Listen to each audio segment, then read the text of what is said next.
Good afternoon. Thank you for joining us for today's webinar. I'm Katie Cox, PENC Membership Director.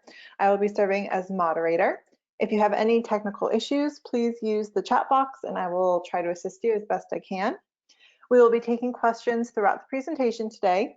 Please use the questions box to type in your questions. Today's presenter is Rich St. Dennis. Rich is a trainer in Atlanta with many clients. He has done programs for PENC for 10 years, including the PENC Leadership Institute 8 times. Today we have Dealing with Difficult People, Part 2. Thank you, Rich. Thank you so much, Katie, for organizing this and also hosting it, and also gathering and feeding to me questions. Do that at any time you feel appropriate. We will have some points along the way where I will formally stop and ask for questions, but if you find a good place to jump in, please do that. Okay, I see we have 45 people, 46 now, joined us, and we expect a few more here within the next few minutes. Today's agenda is to pick up where we left off last time. Last time we covered some of the basics for understanding and dealing with difficult people, and there was a lot of dealing with ourselves whenever we're feeling some distress, some pressure, when we feel discomfort in dealing with the people or situation. The first order of business is to deal with ourselves. And to do that, we'll review very briefly here some of the lessons from last time, very briefly. As we all realize, this is a time of tremendous stress for a lot of people. So many things going on that are different. Whenever things change quickly, whenever there's any uncertainty, many of us feel that distress. Humans need a certain level of stability, predictability, and when that's not there, it's very easy for us to lose our composure, lose our calm, and sometimes act out in ways that are not typical for us.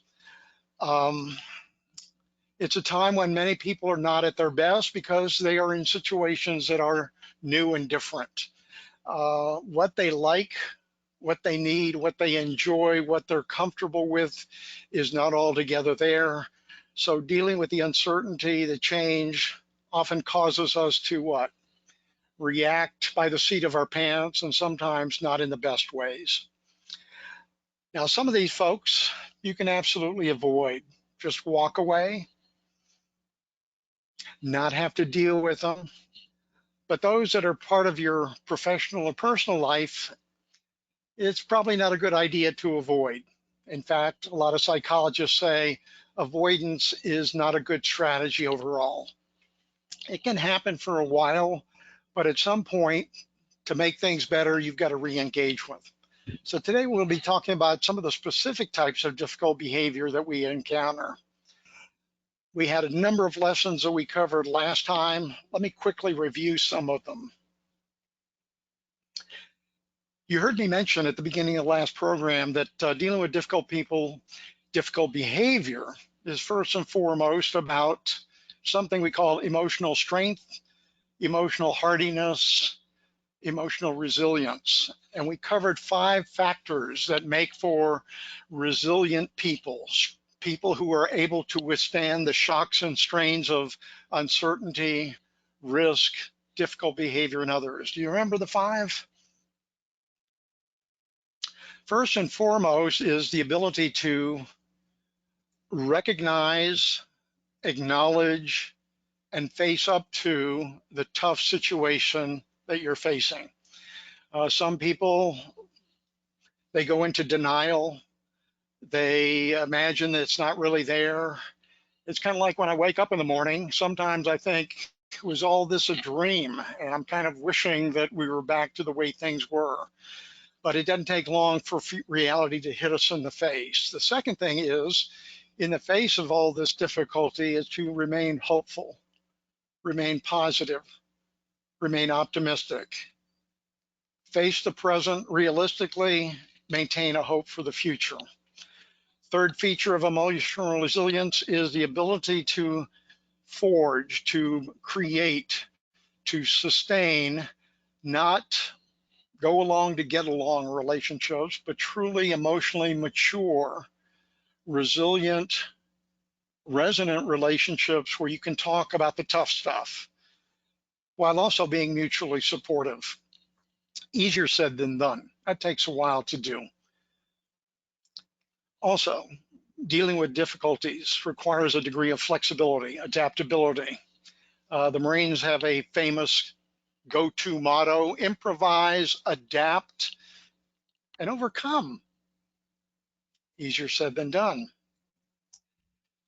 And then when things are tough, lean into it and show people that you care. You care about them, but also you show you care about yourself by, when appropriate, standing up for yourself.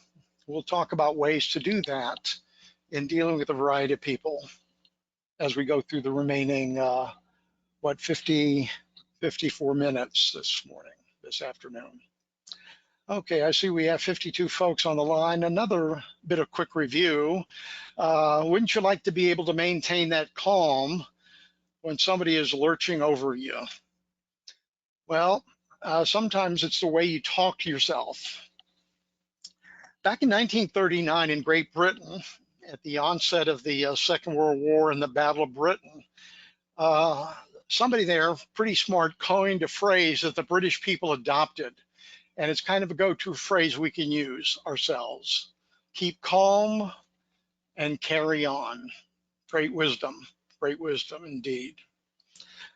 One of the first things we said last class was there are no difficult people, but there are behaviors that can be difficult. The words that they use, the gestures and body language, facial expressions, and of course their actions and sometimes their inactions. So we focus on the behavior. We have a high regard for people, but we can look at their behavior as difficult. So this course is about dealing with the difficult behaviors of other people who are probably under some distress themselves. There were some questions that we have to ask ourselves. First of all, is it me? Is my behavior the problem? If someone has many, many, many difficult people in their lives, and everybody thinks that this person is really hard to get along with, it could be them. Or it could be other people's behavior. But sometimes it's just different.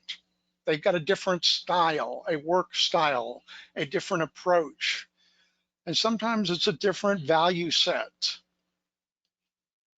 Sometimes we just need to be able to adjust to that.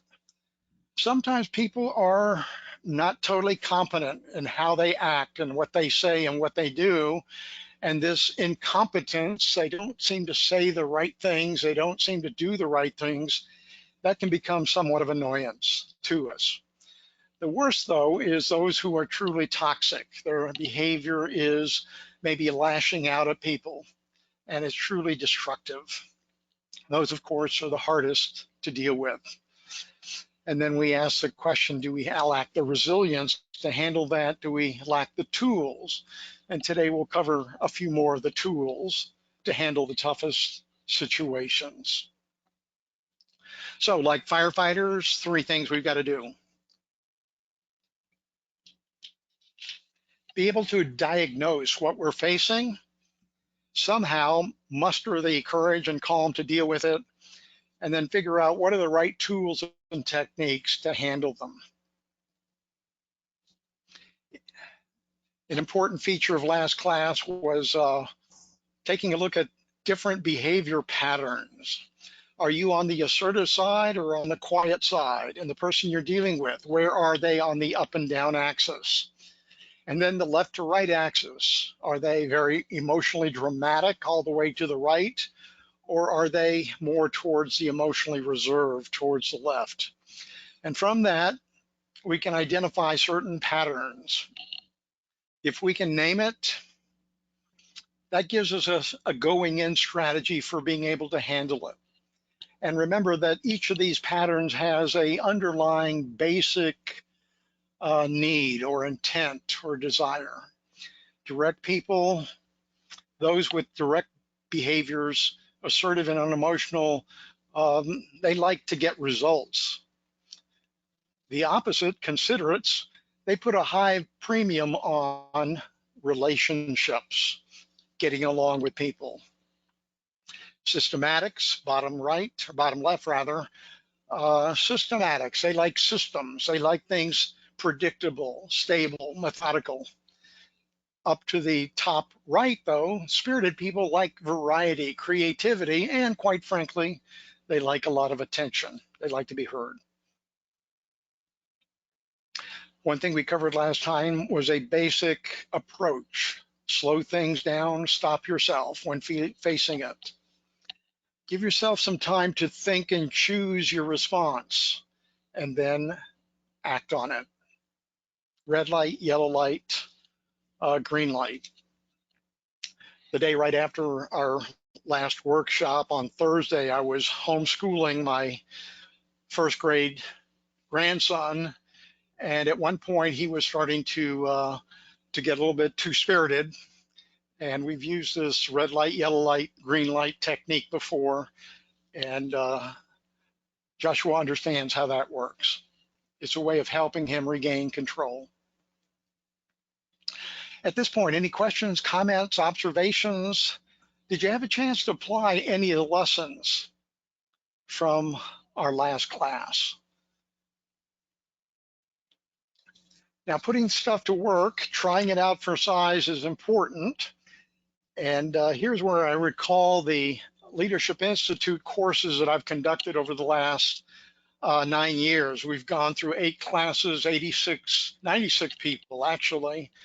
And part of that Leadership Institute is they come to class for a couple days and then they've got a month to put some of the lessons to work. And then they actually have to report on how they applied the lessons. What was the situation?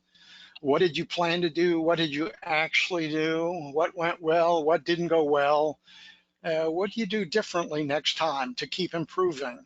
And it's that process of applying the lessons, learning from experience, thinking about it. That's where you get better at anything in life. So at this point, we're ready to launch into today's unique coverage of specific tips and techniques. Hope you have a copy of the handout. Let's follow along and send in your questions.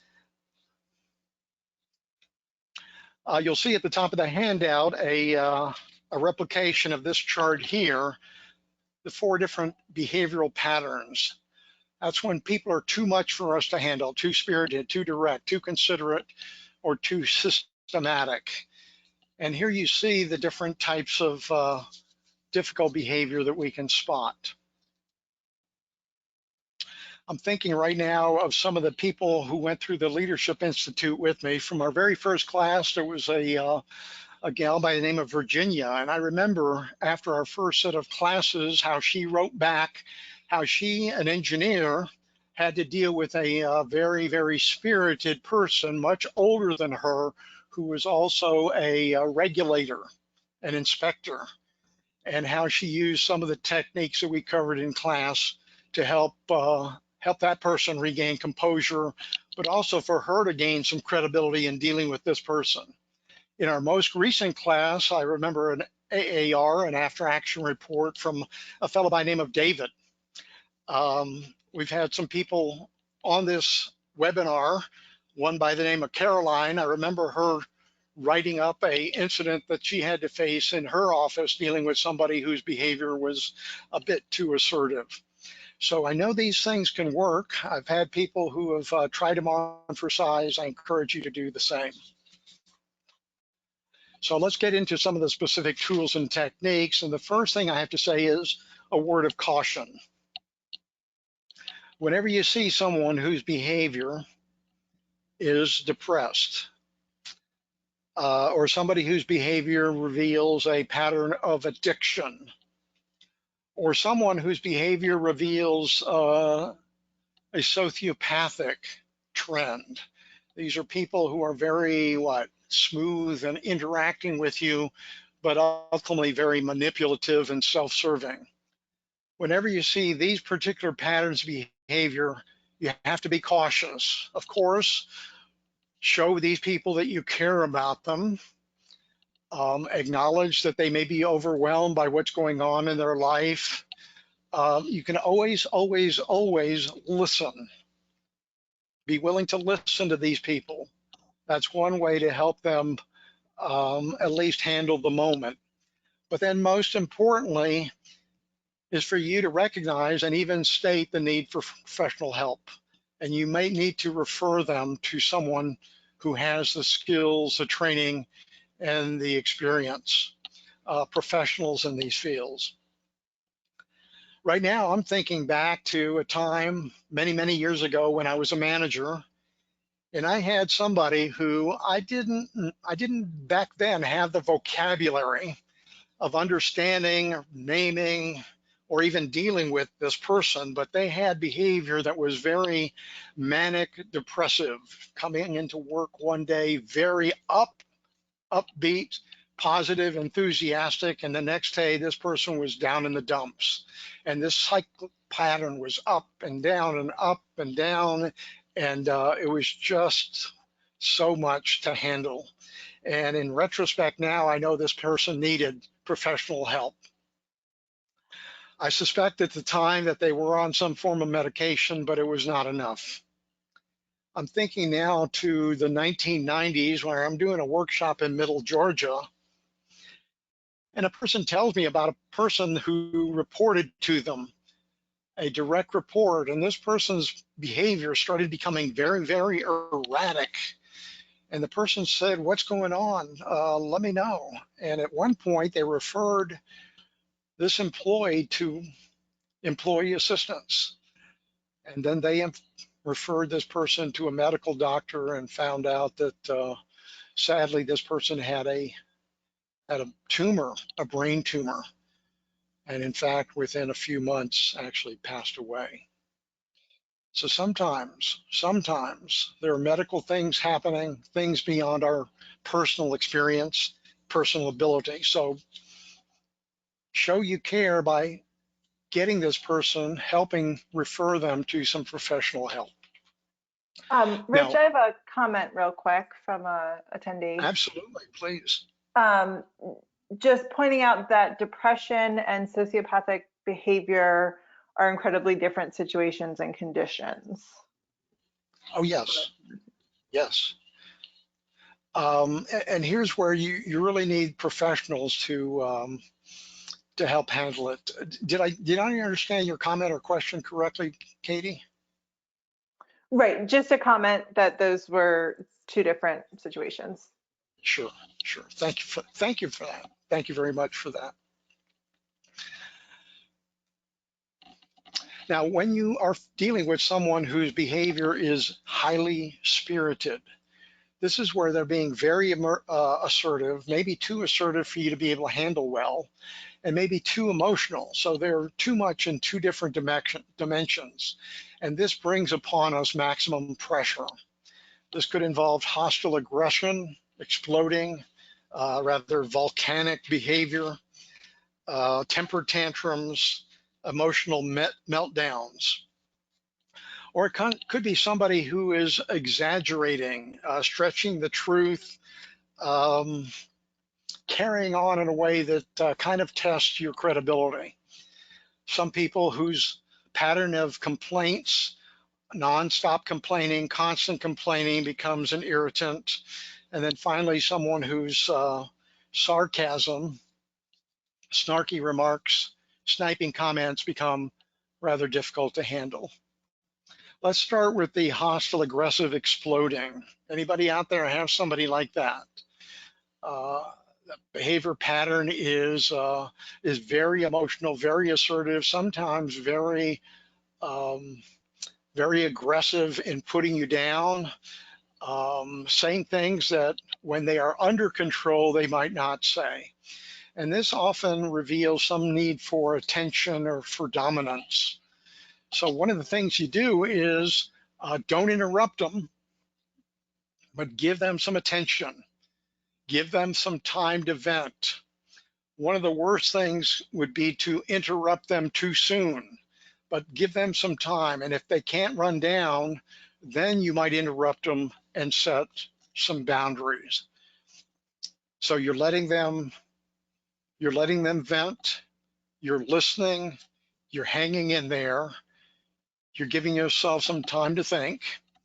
And then at one point, this might be very uncomfortable for you. But if they bounce around from one thing to the next, it might be best for you to stop and break in and interrupt. One way to do so is to call their name several times and call for a timeout. You might even use some body language, the signal that coaches use for a timeout on the sidelines. Call their name several times, interrupt them, and call a timeout, timeout, timeout. And you're kind of joining with them in the conversation and trying to regain some kind of control at this point. And then set some boundaries firmly with an iMessage. You might make a comment about their comments, their behavior. You might say something to the effect that, we certainly can talk and I want to talk to you, but not like this, not like this. And then, of course, these people like attention, they like recognition, and sometimes they just like a lot of praise. Be willing to give that to them and tell them how much you appreciate them and how you like them. But then this behavior is not real healthy. It's not real useful. So here's some tips for handling these hostile, aggressive, exploding type of behaviors. You've got to be strong to hang in there. And sometimes you have to be willing to break in and set some boundaries. And there's that iMessage we talked about last time. Now, an iMessage is where you're stating your truth. You're stating your piece, your mind. You're giving them a strong statement of where you stand.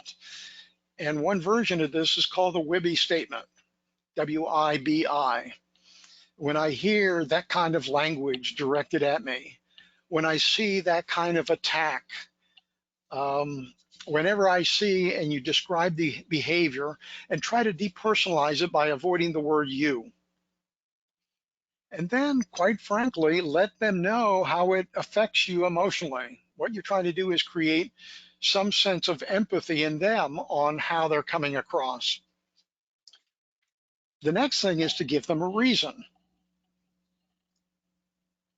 why you feel concerned or hurt or angry, annoyed or frustrated or disappointed. And then also, the last step is to set an expectation. Here's what your desires are. Here's where your druthers are. And then, of course, when dealing with a spirited person, again, show how much you appreciate them and how much you value a relationship with them, but not this particular way. So, are any of you facing a situation like this? I want you to think for just a second. Think of a real world situation, maybe from your past, maybe the present, or maybe you can imagine one where you're dealing with a super spirited, exploding form behavior. What would that WIBI message sound like? If you can craft it in advance, if you can practice it, then when you have to do it real time, you're going to have greater confidence and greater competence.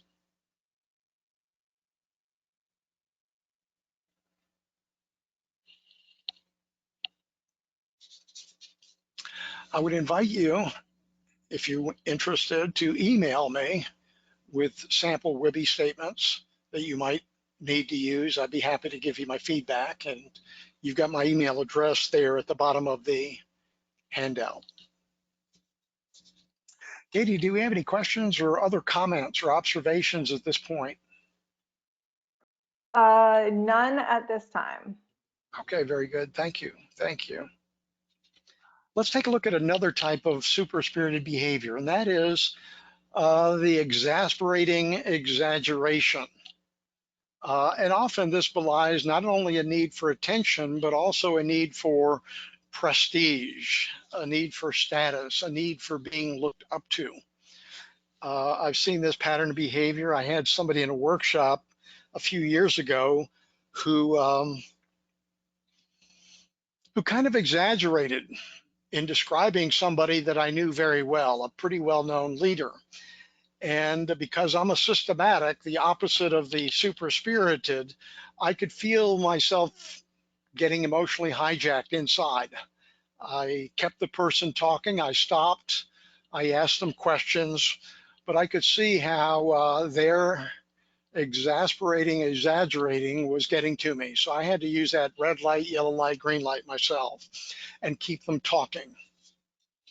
One thing to do is be prepared to listen very carefully to these folks and then ask them questions. One thing I've learned is if you think somebody is prevaricating, they're making up stuff, you might tilt your head and say, really? Are you actually telling me that? And then you kind of repeat what they said. And what I found is sometimes this will get them to back off and come back down to closer reality. Another thing you could do is ask the question, what do you mean by that? And get them to explain themselves further. When somebody starts exaggerating and you keep them talking by asking questions, sometimes they return back to normal. If they don't, you can certainly present the facts as you know them. And you might do so respectfully. And here's a favorite phrase, with all due respect, here's what I know. Remember, these people need prestige. They need a feeling of status, certainly attention. And just remember, their behavior, which may be exasperating to you, may be just behavior that's very difficult from your value set. So give them respect, listen to them, and then state what you know. Now, you're not trying to embarrass them. You're not trying to fight them. You're not trying to belittle them. So one thing be prepared to do is give them the means for saving face and saying, well, this is something many people have confused, or I know this is a very confusing, or there are many, many sides to this.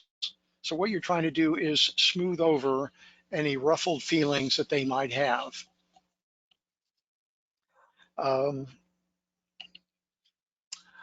Somebody I know very well calls these type of folks the super exploding and the exaggerating.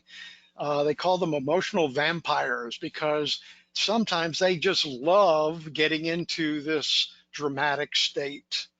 They love the debate. They love the hurly-burly of it all. And if you're the opposite, this can be very, very difficult to handle. But here are some tools for you to try. Another form of super-spirited behavior is constant complaining, where there is a repeated complaint or a series of complaints, sometimes about the same thing, sometimes about a variety of things. Some people call these folks victims, the victim mentality, the martyr syndrome. But often these people want some attention, they want some sympathy. And sometimes they complain because they feel a bit powerless. So what do you do with them? One thing I've learned is never agree with them. Even if you do happen to agree with them, don't agree. Don't even signal agreement by body language. But then try to get them into a problem-solving mode. One thing you can do is listen unemotionally. Don't do any head nods. Don't even say, I get you, or I understand. You might summarize, so let me see if I understand what you're saying, but don't agree. And then quickly ask them a question that gets them in a problem-solving mode. So if that's the case, what's your plan to handle it? What do you plan to do? What can you do to make it better? You might have to ask that question several times, 4 or 5 times. What's one thing you could do? I'm thinking back to an experience I had after a class. The class happened to be on business writing, and the person started complaining about their manager. This was after class. They hung around, and they just started complaining, a series of complaints. And I listened without agreeing. I wasn't going to empathize with them. But then I said, okay, what are you going to do about it? So what's your plan? And that kind of threw them aback. They didn't know how to respond to that. And I said, what's one thing you could do to handle it? And they said, there's nothing. You can't do anything about it. I said, there must be something you can do. And never got an answer from them. But if you're dealing with someone who complains a lot, maybe they'll stop complaining to you and go complain to somebody else. Do not give them solutions. Here's my experience. If you give somebody who complains an answer, they won't follow through with it because it's not their solution. And I have to say, I've actually used this approach where before I was giving this person some advice, but then I stopped giving them advice and I told them, this is something that you've got to resolve on your own. And in fact, that's a phrase that I've used many times. This is something you have to handle on your own. Because if you give them a solution, they're likely to abandon it. Now, if they come up with a solution, then you say, go ahead, try that. Let's see how that works. I like that. Give it a shot. Get them in a problem-solving mode. Now, here's another type of, oh, by the way, keep asking for a solution. And you might have to ask several times. Now, another form of spirited, super spirited behavior is the sarcastic sniping. You are really the greatest. Not, I heard once someone say this, with your skills, you'll go far, and the sooner, the better. And then I heard someone say, your work gives a richer and deeper meaning to the term glacial speed. Now, I've heard people snipe at others in workshops, and I have to tell you, at that point, I call a timeout right on the spot. Because in a group setting, that sets up we versus they. And sometimes the person's humor is wicked funny, but don't agree with it, don't laugh at it, and be ready to call a timeout to it. Now, sometimes that sniping is a call to attention. They've got a great sense of humor. They know how to put people down. And sometimes they're trying to evoke some laughter. But also, in some cases, it's a need to feel superior to other people. So what do you do with sarcastic sniping? Stand tall, stand firm, and ask them a question to draw them out. Don't agree. Don't give in. Ask questions to smoke them out behind their smoke screen. You might say something like, I thought I heard a put down there. I thought I heard some sarcasm there. Call it. Well, what did you mean by that statement? Tell me, I can handle it. Or here's another phrase you might use. Why would you ever say that? But tell me, what do you mean? I can handle it. Now, if you're able to get them to talk straight to you, they might reveal something about you that you need to change. And if that's the case, absolutely. Address the problem, own up to it, and then thank them. But thank them for being realistic with you and not couching it in sarcasm, particularly if it's done in a group setting. So we've covered probably about 15 minutes worth of dealing with behavior that's much, much, much too spirited. Questions, comments? Katie, do we have anybody out there who's got a question for us on this? I don't see any questions. Okay. Yep, none of it. Yeah, and sometimes people in workshops would prefer just to ask it privately. So I welcome you to, I invite you to send me emails with your questions or your comments. I very much appreciate that. Well, dealing with this spirited behavior really takes a lot of skill. I have to say, I've seen some people in my life who are really good at this. They had a certain level of interpersonal skills. I can't say that's something that came naturally to me, but I'm working on it, getting better at it. I've been working on this for about 30 years, and I'll get there someday.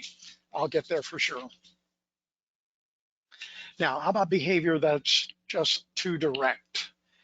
This involves very assertive, sometimes aggressive behavior, but the emotion isn't quite as all over the place. It isn't as volatile. It's not as volcanic. Sometimes this behavior is like that of a tank ready to steamroll you. So we have behavior that's bullying and bulldozing, and sometimes explosive as well. Uh, Sometimes behavior that is nonstop negativity. And then also when people have tremendous expertise and they want everybody to know it all lecturing. So we'll talk about three of these different super direct people. Let's talk about the bullying, bulldozing behavior.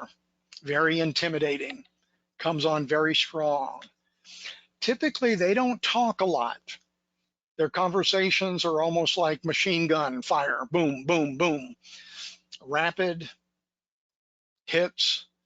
And this belies a need for what? Control. Let's get it done, get it over with fast. And in some cases, a need to feel superior. Now, with them, one thing to do is to look strong. Stand up to them physically. If they're standing above you, stand up to them and see them eye to eye. But don't get into a wrestling match with them. Don't get into a back and forth with them. Go heavy duty into a listening mode. Try to draw them out with some specifics, but don't argue and don't fight. So listen, maintain steady eye contact. Ask hyper brief questions. They don't like long conversations. How so? What else? What makes you say that?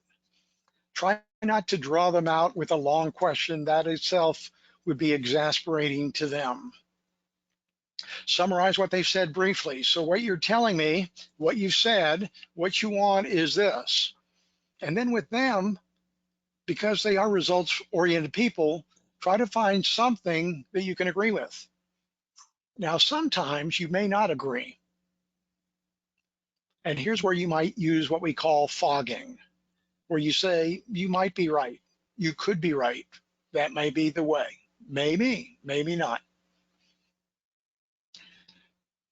At some point, you might want to stand up for yourself and state your truth. But again, you're not trying to contradict them. You're just trying to share your experience, your point of view. Having said that, here's what I propose. We can certainly get that accomplished, but let me tell you, here's my way of getting it done. Now, as long as you look like you're a person who's results oriented, oftentimes they'll give you some slack. You could also say at the same time, here's my experience.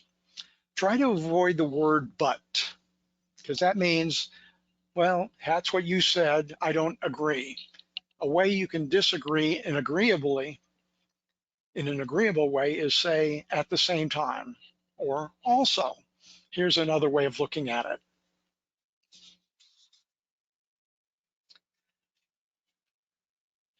I'm thinking of some of the bullying type of behavior I've seen hasn't been directed towards me, although I had a case many, many years ago where this person was actually above me in the food chain. And they were coming on very strong, and I was pretty sure that I didn't want to do what they wanted. And I stood up for myself. Now, sometimes that's taking a bit of a risk. I will tell you that they relented. I came across this person a few years later. You know what they told me? Stick to your guns. So they respected me standing up for myself. I didn't fight them. I didn't try to put them down, but I did very clearly state my truth. in workshops, I've had a number of people tell me how they stood up to bullying behavior. One fellow, this was a workshop up at Virginia Tech, he was on the staff there, and he told me that he stood up to somebody, showed him strength, and later this person wanted to be friends with him, and in fact is now the godson for this person's two sons. So sometimes when you show that you're strong, people who are super direct, they'll want to be friends with you because they respect strength. Once again, do not argue with them, and definitely do not make it personal. Another form of super direct behavior is nonstop negativity. No way, we're not going to do that. We already tried that. It won't work. And here is where they need, again, results, feeling of control, and sometimes it involves a feeling of superiority. Now with them, once again, don't agree or don't argue with the negativists and with the constant complaining. Don't agree with them. Don't get in a fight with them back and forth, and try to remain positive. One thing you can do is state your own optimism, state your own plan for what you're going to do. I see it differently. I think this can work. I know we can make this work. Or if they're putting you down and saying, no, you're not able to do that, you can say, I am capable of it. I am capable of learning how to do this thing. Given a shot, I can make it happen. Now, a specific technique with the nonstop negativist is sometimes to call them on their negativity and say, what's the worst thing that could happen if we actually tried this? Well, tell me, what's the worst thing that could happen? And sometimes with negativists, they're so negative, they start exaggerating their negativity, and that pattern becomes troublesome. But you can call them on it. And with negativists, you have to be prepared to take action on your own. One more form of super direct is the know-it-all lecturing. Again, super opinionated. Maybe you've heard the term pontificating, and know-it-all expertise, and they want everyone to know it. With them, ask questions and then state your own truth. Be an excellent listener. You're not trying to play gotcha with them, paraphrase them, and then ask them questions that may get them to consider other points of view. How so? What makes you say that? What's another approach? What's another way of looking at it? They may not go there.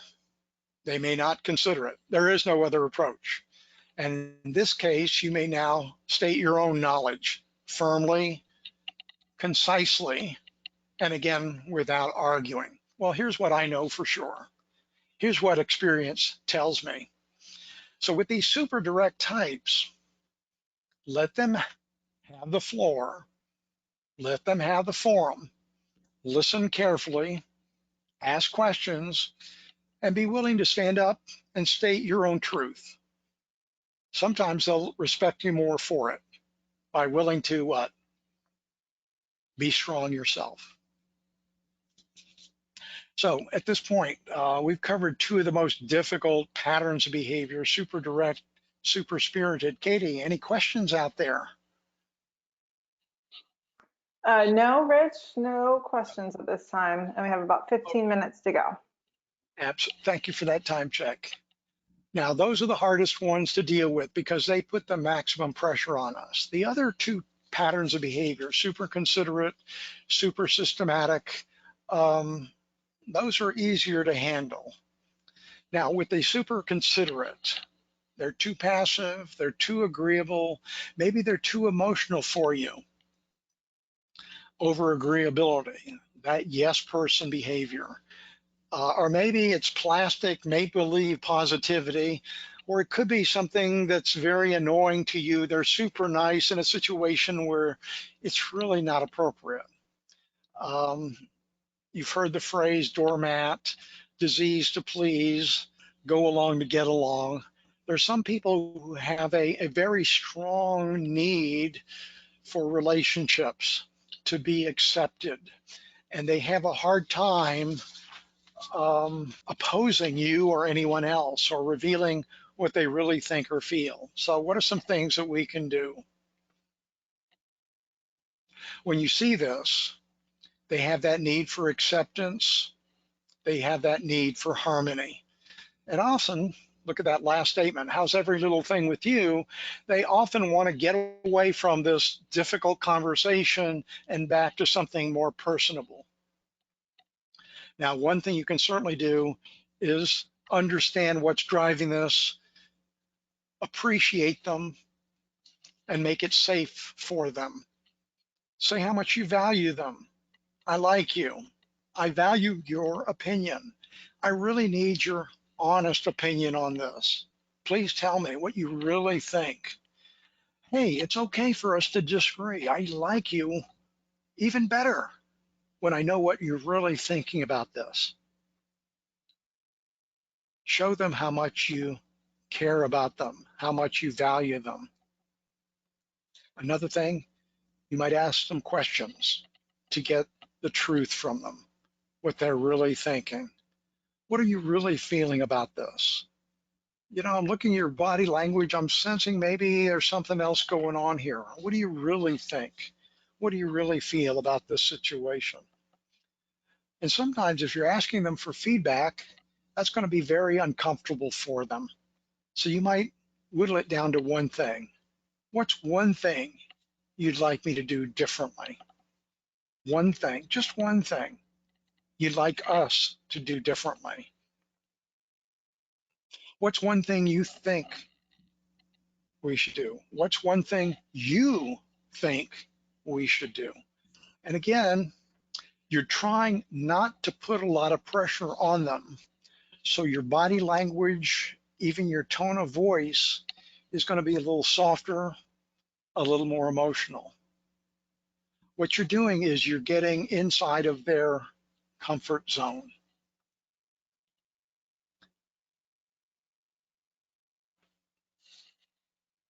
Now, dealing with behavior that's too systematic, too quiet, too unemotional, the silent, unresponsive, clamming up form of behavior. Typically, if people clam up, they have a need for time, stability, and sometimes they have a need for certainty. I'm thinking back to a workshop I did a number of years ago, and this person was the absolute quietest person I'd ever seen. And when calling on him for a comment, I really had to use some of these techniques. Ask open questions and ask it slowly to not put pressure on them. So, what are your thoughts about this? How do you think we should proceed? What you're trying to do is replicate their comfort zone, their style, on the quiet side and a little bit on the unemotional side. And then go into what we call the friendly silent stare. Tilt your head, look at them, smile, and wait calmly. And sometimes it may feel like an eternity to get something from them. But if you see this pattern of behavior, you might prompt them by saying, I'm not hearing anything. Or you might say, take your time, no rush here. And sometimes if you're sensing they're a little bit fearful or getting emotional, I'm here to listen if you'd like to talk.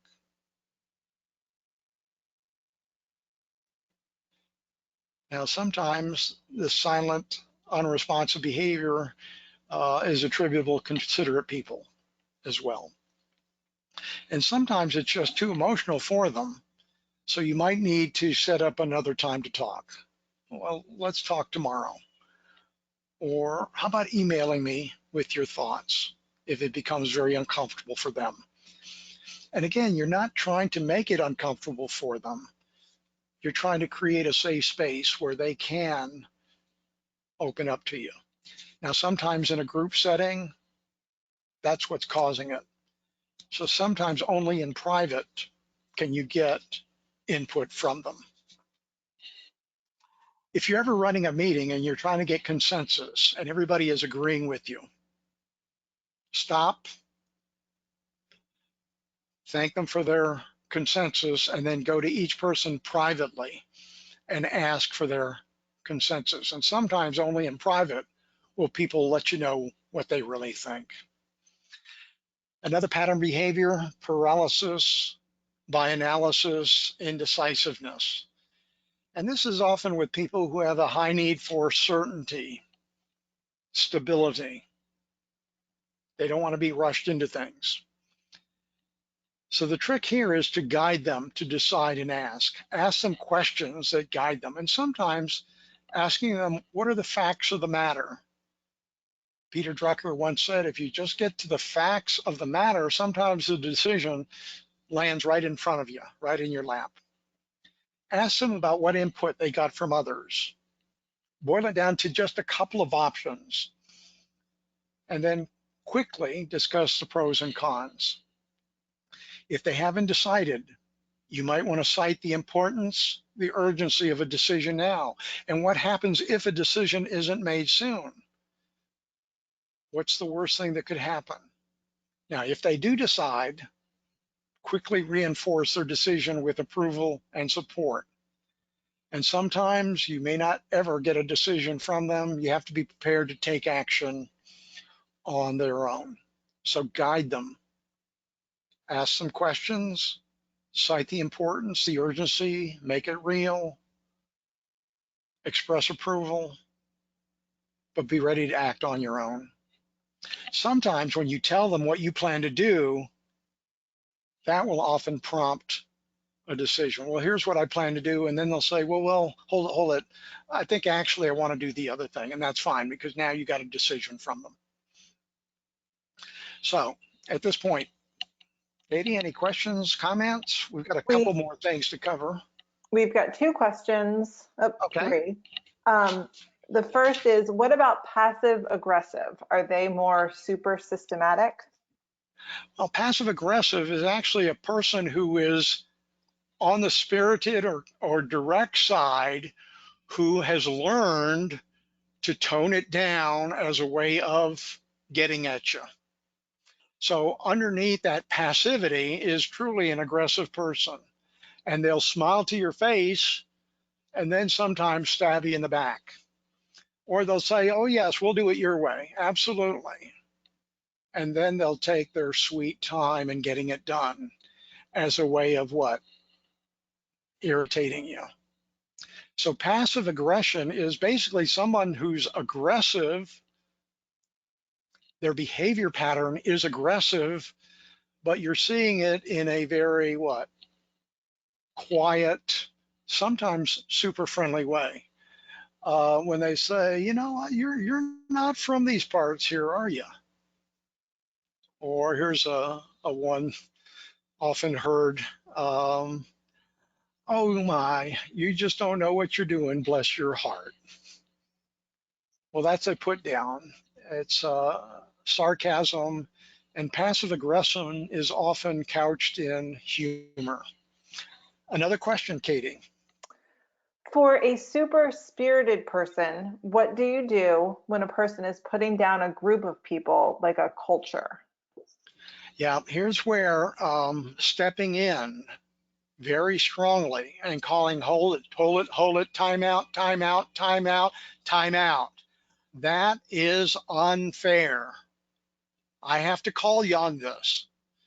Now that is where sometimes if this person is particularly violating an organization's value set, calling them on it can be very difficult. And the trick is to make it depersonalized. Now, another technique is to call a timeout. Hold it. I need to call a timeout here. I'm not comfortable with the direction of this conversation. And then talk to the person in private. Now, this is not easy to do, but if you just practice those patterns of comments, timeout, timeout, timeout, and call them by name, 3 times, call a timeout, hold it, I've got to call a timeout on this. I'm not sure I can agree with what's being talked about here, but let's call a timeout and let's all meet back here in a few minutes. Can we do that, please? And then go to them and say in private your concerns. Any other questions, One Katie? more. How do Sure. you deal with coworkers when you get promoted as a manager? When some of these coworkers are my best friends, they may not take Yeah. my words seriously. Quick answer here, and this deserves a lot longer answer. Tell them, I still have a high regard for you. That will never change. I have to say, though, the way we interact is going to have to change a bit because I've got to be friendly with everyone. I can't be friends with some people, so I'm going to have to be friendly with everyone. That's my short answer. That's one of the questions we often get in the Leadership Institute. Um, I'll find out who asked the question and then I'll give them a follow-up email. Now, we're really running short on time here, so let me cover a couple last things. When there is repeatedly difficult behavior, here's where tough love comes in. And tough love involves 2 things. And I think that goes back to something we've said from the very beginning. Be very respectful towards people, but be willing to be firm and tactful about their behavior. So the first part is the loving part, the respectful part. Be courteous at all time. Praise them with a you message. Make sure they know for sure that you value them as a person.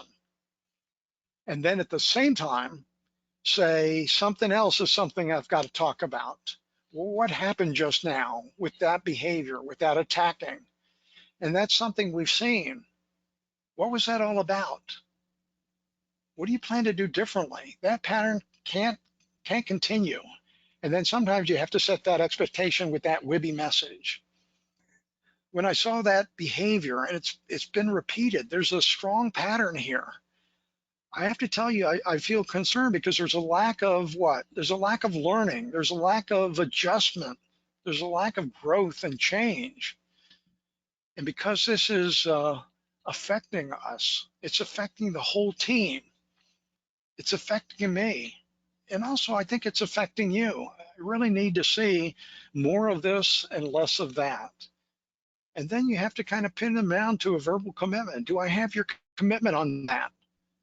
Now, they may not show commitment and then go back into a listening mode. What are your thoughts?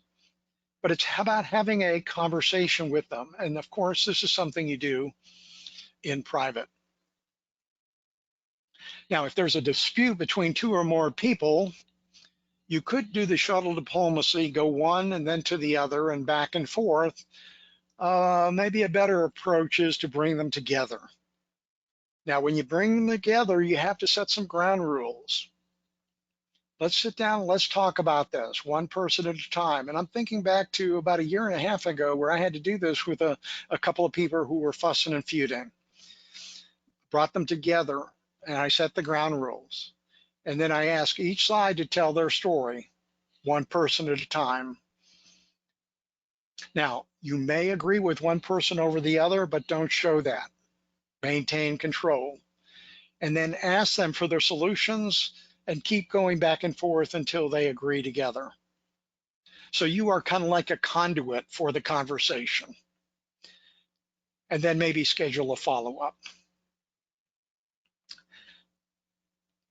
If you're the one disputing the other person or they're disputing you, lower the temperature, get both sides of the story, create a new story together. Katie, I see it's 1 o'clock.